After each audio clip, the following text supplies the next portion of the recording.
Okay. All right, guys. We are hanging out with William Bethards. We're in Virginia. We just got a really cool tour of the FBI Academy. Right. Thank you for that, man. That was a pleasure. awesome. Very good day. Yeah. High up on the list of awesome things that I've done since I've been doing this. Oh, wow. So, you know. And we're here right now looking at some of the guns you have here. We're in your home.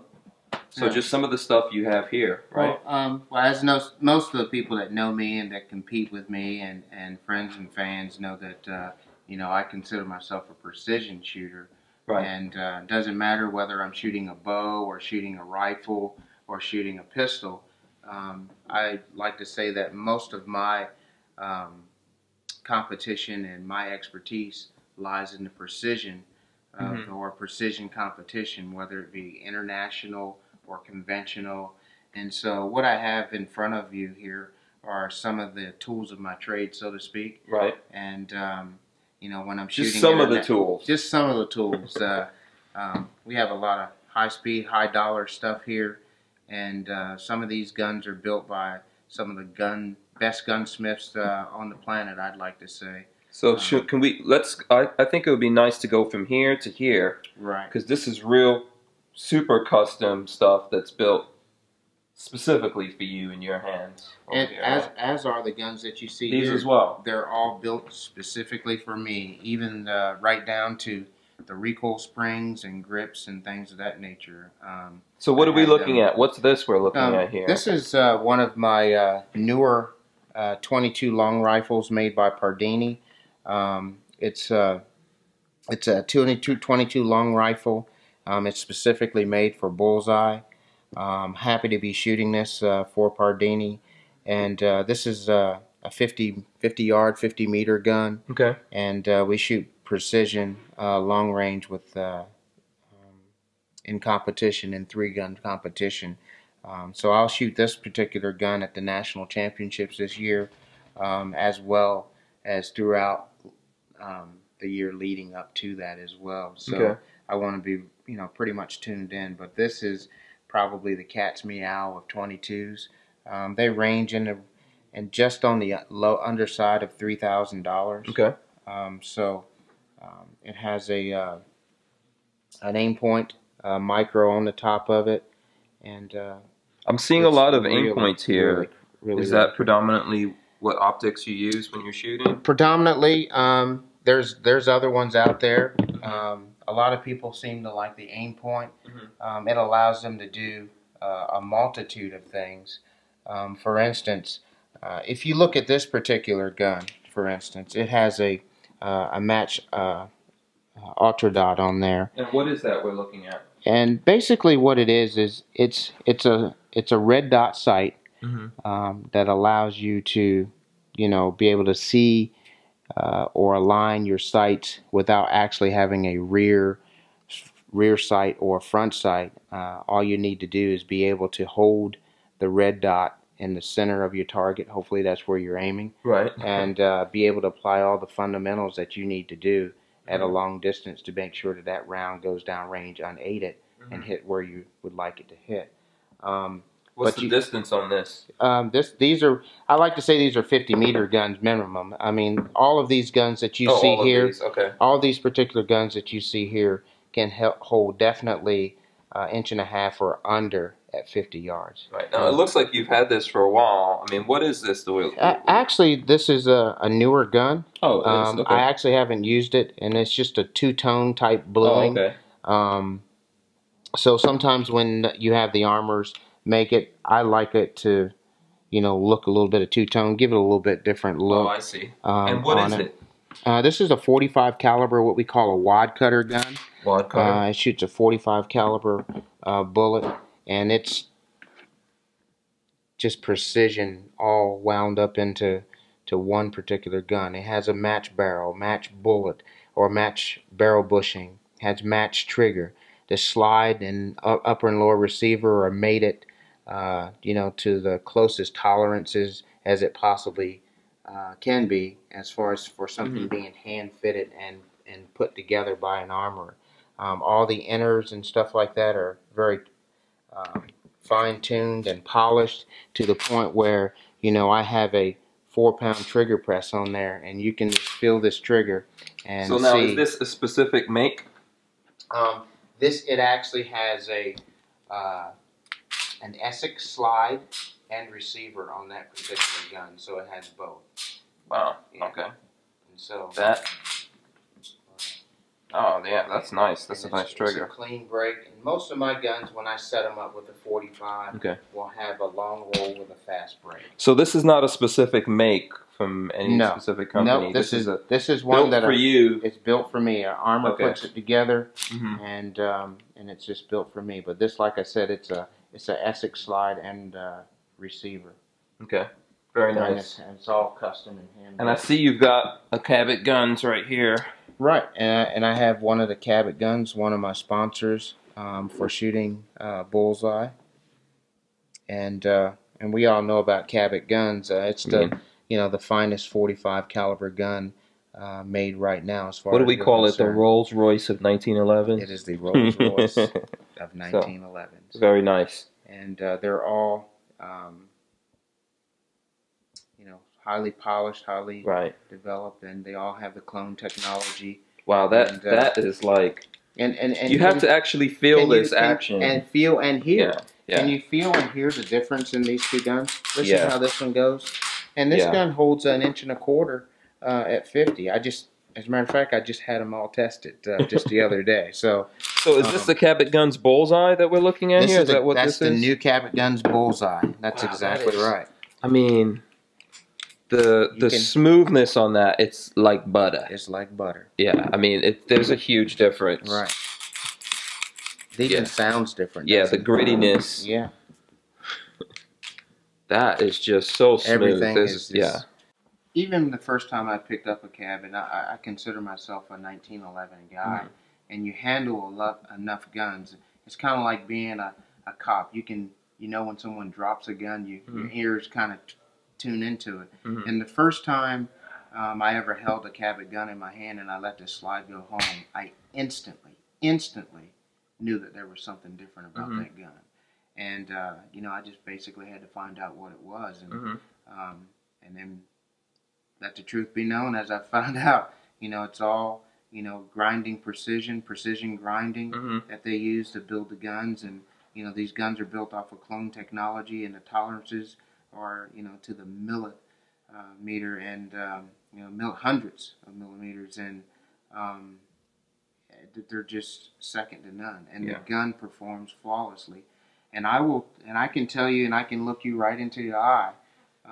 In my discipline of shooting and precision shooting, and as well as a lot of other shooters, but I can definitely speak on the behalf of precision shooters. We spend a lot of hours putting hundreds and hundreds of rounds down range, trying to perfect our craft and trying to make this gun, shoot as well as it possibly can. And I can look you in the eye and tell you that I have never, ever had a malfunction with a Cabot gun. So, and that's both in practice and in a match. So you get what you pay for. So you get what you pay for. Obviously, it's not for everyone. Not everyone could afford it.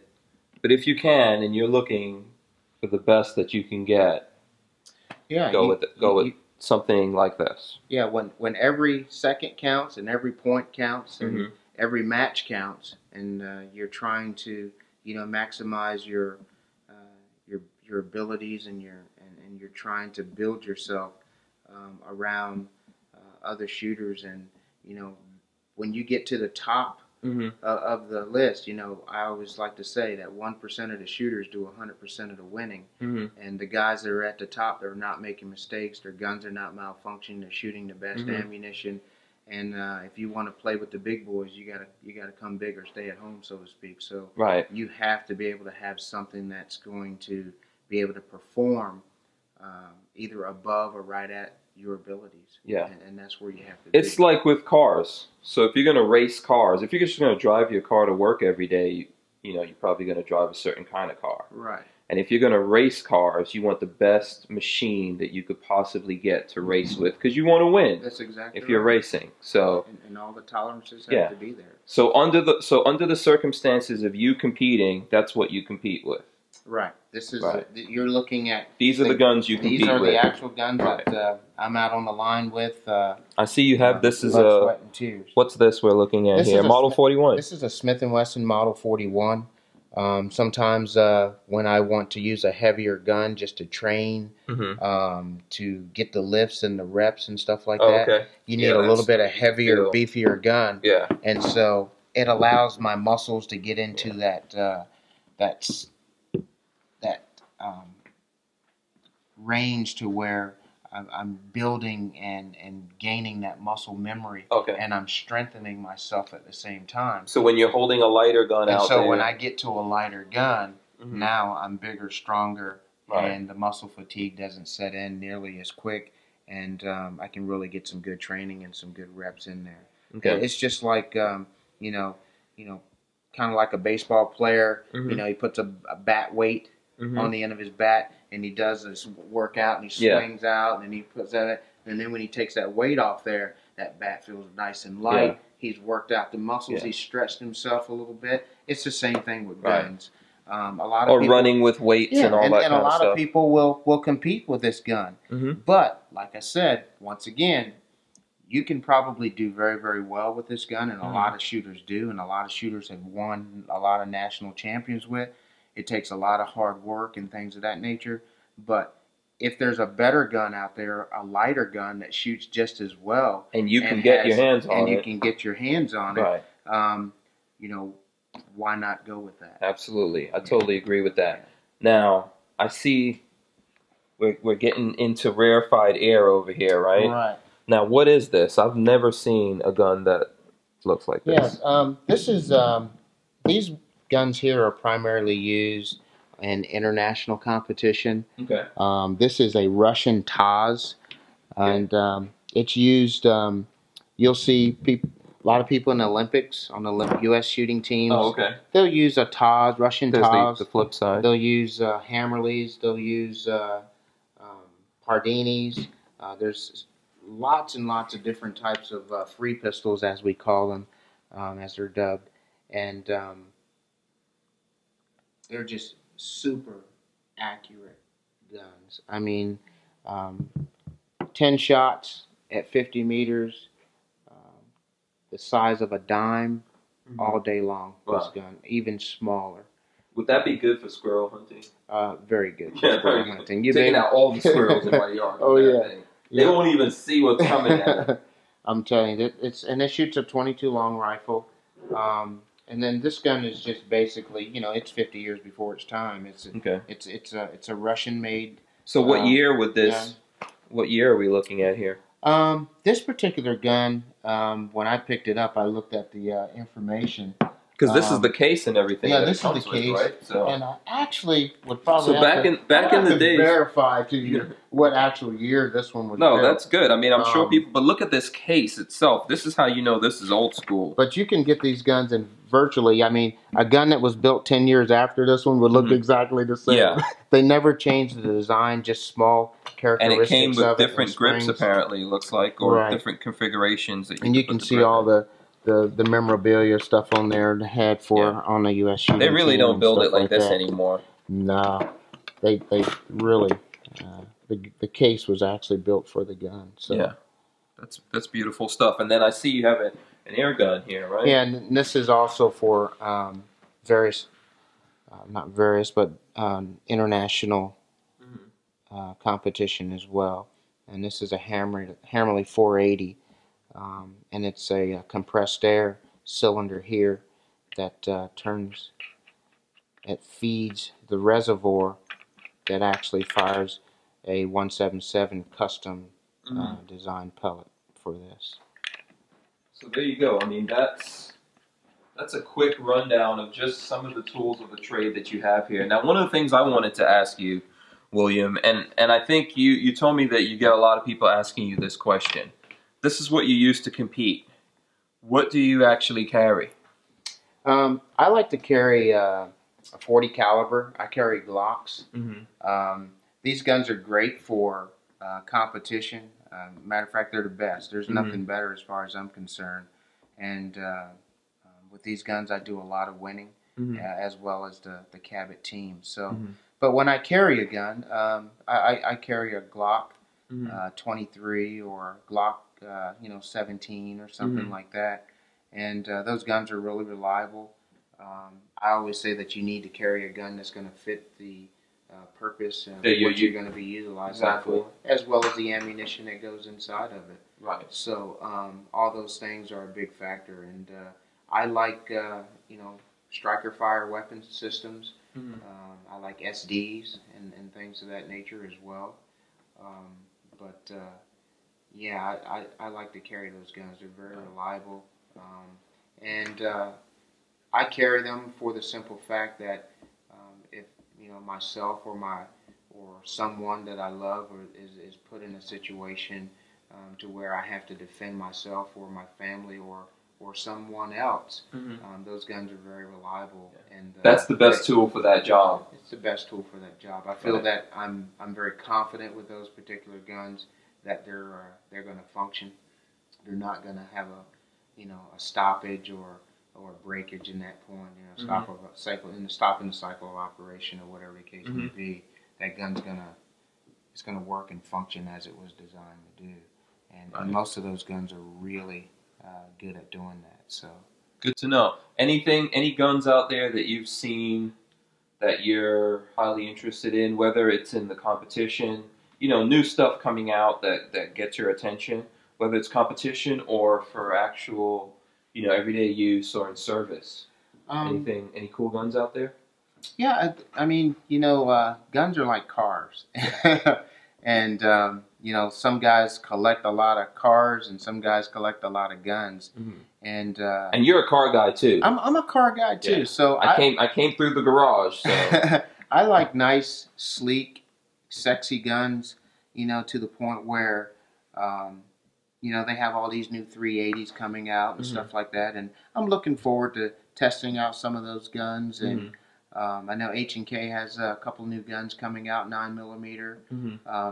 Glock has a new single stack weapon system coming out. And the Glock 43. Yeah, Glock 43. And that's going to be at NRA, right? Yes, that's going to be at the NRA.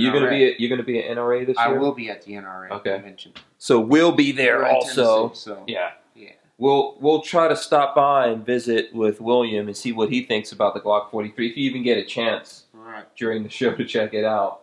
Yeah, that's going to be a game changer for a lot of people. A lot of people are interested to see how it's going to carry and stuff like that. So a lot of new gear out there and stuff. So it's a little thin gun. It's a small gun, but it looks like it may work. Yeah. Well, I don't know whether people know this or not, but in your day job, you do quite a lot with ballistics. Right. So I wanted to ask you the question, 9mm versus 380, especially with what happened here with Glock and the Glock 42, which was a 380, versus the Glock 43 that's coming out, that's a single stack 9mm.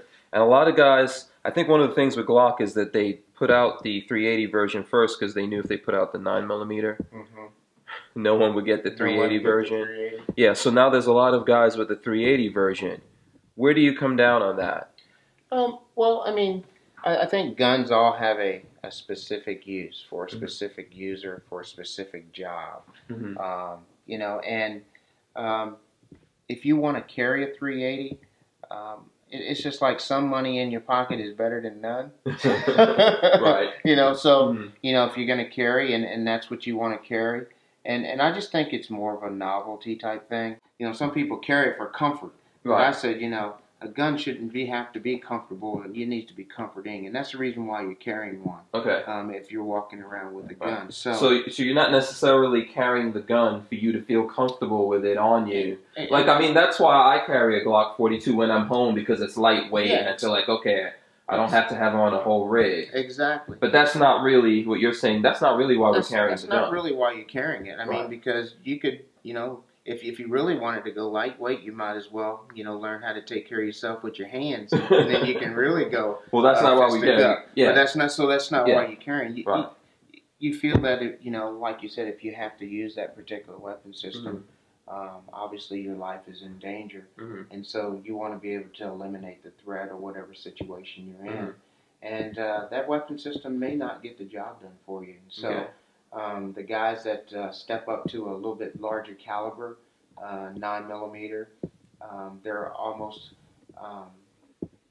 there's no guarantee in anything, but there's a little bit better percentage of the weapon system being a 9mm, whatever's pushing that round, is going to get you a little bit better velocity, a little bit better penetration, and therefore it's going to probably take care of your threat a little bit.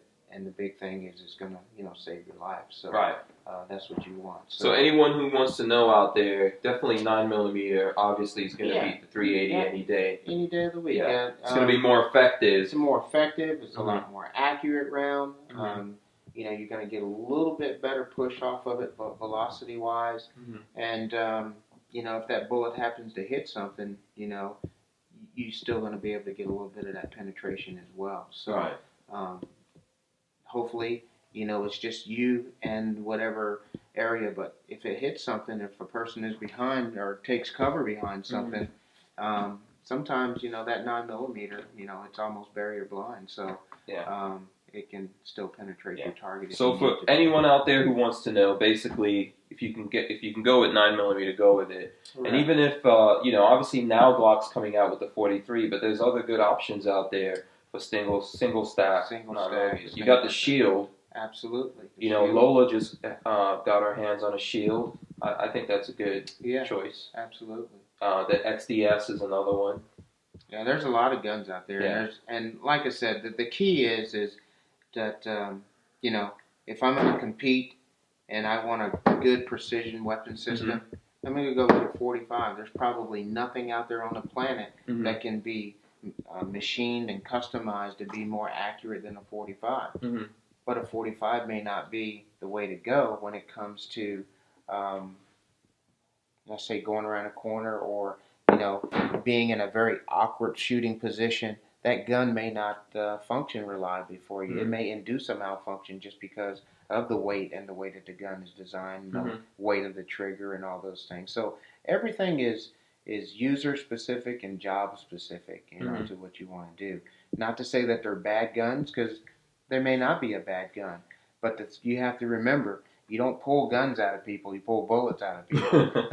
Good one. So it's true. You have to make sure that that bullet is going to do the job once it leaves the barrel. So that's what you're going to be concerned with. And so if it's overpowered or underpowered, it may not be able to do exactly what you want it to do. And so that's, you know, so when you're talking ballistics and things of that nature, those are the things that you are looking at. You really have to consider when you're making that choice. Yeah, I mean, you wouldn't want to take and put a round inside of a rifle that was designed to shoot varmints if you were trying to shoot a person or you know, a deer or something like that. It's just not going to do it. Yeah. You know, it may, you know, pretty much cut a small varmint in half, but it may not do anything to a large size, you know, elk or deer. It'll probably just ricochet off or give him a pretty nice flesh wound, if you will. So moral of the story, think not just about the gun, but the bullet that you're going to put through the gun. That's exactly right. Great. That's a good point, man. Thanks a lot. I really appreciate that. So remember to like, share, subscribe. All right. Peace out. Thanks, Hank. It's always a pleasure. Thanks, William. All right.